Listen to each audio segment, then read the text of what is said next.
Corona virus के प्रसार को रोकने के लिए मोदी सरकार ने लॉकडाउन के साथ साथ तकनीक का भी सहारा लिया है। भारत सरकार ने 2 अप्रैल को आरोग्य सेतु ऐप लॉन्च किया था। इस ऐप के जरिए घर बैठे पता लगाया जा सकता है कि कोरोना के मरीज कहां कहां हैं और इस ऐप का इस्तेमाल करने वाला व्यक्ति कोरोना संक्रमित है या नहीं। केंद्र सरकार ने इस ऐप को कोरोना वायरस संक्रमण के खतरे और जोखिम का आकलन करने में मददगार बताया है। लेकिन इस ऐप को लेकर बात इतनी सपाट नहीं है, क्योंकि विपक्ष और एथिकल हैकर ने मोदी सरकार को इस ऐप के डेटा व अन्य पहलुओं को लेकर घेरना शुरू कर दिया है। यह मुद्दा भले ही अभी छोटा लग रहा हो, लेकिन आने वाले समय में इसकी तपिश तेज होगी।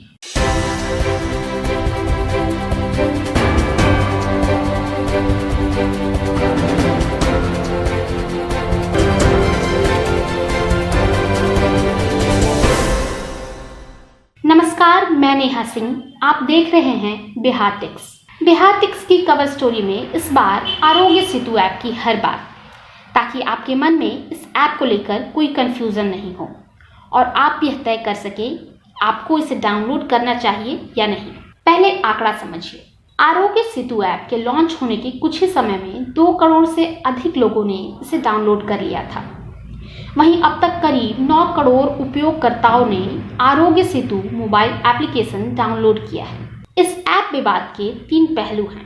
पहला, सरकार की बात। सरकारी कर्मचारियों को आदेश दिया गया है कि वे ऐप डाउनलोड करें और काम पर आने से पहले इसकी जांच करें। प्रधानमंत्री नरेंद्र मोदी ने भी अपने भाषणों में नागरिकों से इस ऐप को डाउनलोड करने का आग्रह किया है। दूसरा, विपक्ष की बात। कांग्रेस नेता राहुल गांधी ने आरोग्य सेतु ऐप पर सवाल उठाया है। उन्होंने आरोप लगाया है कि इससे लोगों की निजता खतरे में पड़ सकती है। राहुल गांधी का मानना है आरोग्य सेतु ऐप एक अत्याधुनिक निगरानी प्रणाली है जिसे निजी ऑपरेटर को आउटसोर्स किया गया है और जिसमें कोई संस्थागत निगरानी नहीं है। इससे डेटा सुरक्षा और निजता को लेकर गंभीर चिंताएं खड़ी हो सकती है। तीसरा, एथिकल हैकर के दावे। एथिकल हैकर ने राहुल गांधी को सही बताते हुए इस ऐप से प्राइवेसी का खतरा बताया है। आपको बता दें कि एथिकल हैकर एक तरह से साइबर सिक्योरिटी एक्सपर्ट होते हैं। अब इस ऐप के तकनीकी तथ्यों को समझिए। सबसे पहले जब आप साइन अप करने जाते हैं तो हर यूजर को एक यूनिक रैंडम डिवाइस आईडी दी जाती है। 2 डिवाइस के बीच और डिवाइस और सर्वर के बीच सभी तरह की कम्युनिकेशन के लिए इसी यूनिक रैंडम डिवाइस आईडी का उपयोग होता है। किसी भी तरह की कम्युनिकेशन के लिए आपकी पर्सनल जानकारी का उपयोग नहीं होता है। दूसरा, जब आप किसी दूसरे रजिस्टर्ड डिवाइस के पास जाते हैं तो ऐप एक एन्क्रिप्टेड यानी कि कोड सिग्नेचर आपके फ़ोन पर ही कलेक्ट कर लेता है। जब तक आप कोविड-19 पॉजिटिव नहीं होते हैं तब तक इंटरैक्शन की जानकारी सर्वर पर नहीं भेजी जाती है। तीसरा, सरकार आपके द्वारा भी दी गई डिटेल्स का उपयोग केवल कोविड-19 से जुड़े यानी स्वास्थ्य मामलों में ही करती है। किसी भी और चीज़ के लिए आपके डेटा का इस्तेमाल नहीं किया जाता है। चौथा, आरोग्य सेतु ऐप किसी भी यूजर की पर्सनल आइडेंटिटी को कभी सामने नहीं लाता है। पॉजिटिव पेशेंट की पहचान को भी कभी शेयर नहीं किया जाता है।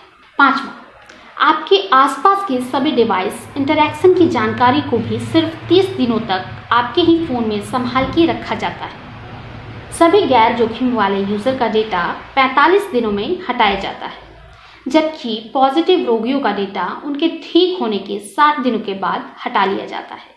सबसे अहम बात यह है कि आपके लोकेशन डेटा का उपयोग सिर्फ कोविड-19 पॉजिटिव होने की स्थिति में ही किया जाता है, ताकि पिछले 14 दिनों के दौरान प्रभावित स्थानों को मैप करके आगे संक्रमण रोकने की पहल की जा सके। हैकर की चेतावनी के बाद सरकार का जवाब। सरकार ने बताया है कि आरोग्य सेतु ऐप पूरी तरह से सुरक्षित है और इससे किसी भी निजता को कोई खतरा नहीं है। आरोग्य सेतु टीम ने 3 बिंदुओं में अपनी बात रखी है। पहला बिंदु, यूजर की लोकेशन क्यों लेता है ऐप का काम करने का तरीका यही है। यह इसकी प्राइवेसी पॉलिसी में भी बताया गया है। यह फायदे के लिए है। यूजर की लोकेशन किसी और से शेयर नहीं की जाती है। यह सिर्फ रजिस्ट्रेशन के वक्त, अपने असेसमेंट के वक्त और कॉन्टैक्ट ट्रेसिंग डेटा भरते वक्त ली जाती है। दूसरा बिंदु, क्या किसी यूजर की पर्सनल जानकारी रिस्क पर है? इस पर आरोग्य सेतु ऐप की टीम कहती है कि वे लोग अपने सिस्टम को लगातार अपडेट कर रहे हैं। टीम को अब तक किसी तरह की सुरक्षा में सेंध या डेटा चोरी की जानकारी नहीं मिली है। तीसरा बिंदु, कोई सेंसिटिव डेटा नहीं होता है, वही सामने आता है जो पहले से है। यह सवाल भी उठा था कि ऐप से दूसरे इलाके के कोरोना वायरस मरीजों के बारे में पता चलता है। इस पर कहा गया है कि 500 मीटर से 10 किलोमीटर तक के रेंज का पता लगाया जा सकता है। जानकारी उतनी ही दी जाती है जितनी पहले से पब्लिक डोमेन में है। हालांकि एथिकल हैकर सरकार के जवाब से संतुष्ट नहीं है। उसने आरोग्य सेतु टीम के जवाब पर कहा कि मैं कल फिर आपसे बात करूंगा, लेकिन उसने ऐप के लोकेशन के रेफरेंस में 2 घंटे बाद ही सरकार से पूछ लिया कि क्या आप जानते हैं ट्रायंगुलेशन क्या है। तो चलिए आगे बढ़ते हैं और जानते हैं किनके लिए अनिवार्य है आरोग्य सेतु ऐप डाउनलोड करना। आरोग्य सेतु ऐप को निजी और सार्वजनिक क्षेत्रों में कर्मचारियों के लिए अनिवार्य कर दिया गया है। लॉकडाउन 3 के साथ ही आरोग्य सेतु ऐप को कंटेनमेंट जोन के लिए अनिवार्य कर दिया गया है। वहीं गृह मंत्रालय ने आदेश जारी किया है कि जिन भारतीय नागरिकों को विशेष उड़ानों के जरिए वापस लाया जाएगा, उन्हें यहां पहुंचने पर आरोग्य सेतु ऐप डाउनलोड करना होगा। इसके अलावा नोएडा में घर से बाहर निकलने के दौरान अगर आपके स्मार्टफोन में आरोग्य सेतु ऐप नहीं है तो इसे लॉकडाउन का उल्लंघन माना जाता है।